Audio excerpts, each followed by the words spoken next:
అసలు మూల స్తంభమైన ఆ గంజాయి అమ్మే వాళ్ళు ఎవరు, ఎక్కడి నుంచి వస్తుందనే వాళ్ళని పట్టుకుంటున్నారా మీరు? అసలు ప్రధానమైన లక్ష్యమే కింగ్ పిన్స్ని పట్టుకోవడం. ఈగల్ పెట్టిన ప్రముఖమైన ఉద్దేశం కూడా అదే.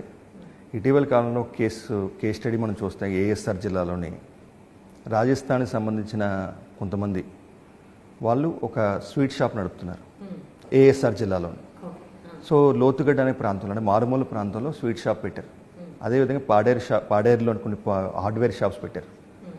సో ఇవన్నీ చూసి తమిళనాడు నుంచి, ఈ రాజస్థాన్ నుంచి వచ్చిన వాళ్ళు మారుమూల గ్రామాలకు ఎందుకు వెళ్ళారని మేము అధ్యయనం చేసాం, ఈగల్ బృందాలు.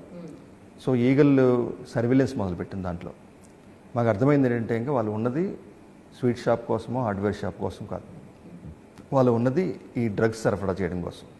ఎన్నో సంవత్సరాలుగా వాళ్ళు లేబర్ పనిని ఇంకో పనిని అక్కడ పాతుకుపోయారు. వాళ్ళ స్టడీ చేయడం వల్ల ఒక బిగ్ నెట్వర్క్ ఈ మధ్యకాలంలో మేము బ్రేక్ చేయడం జరిగింది.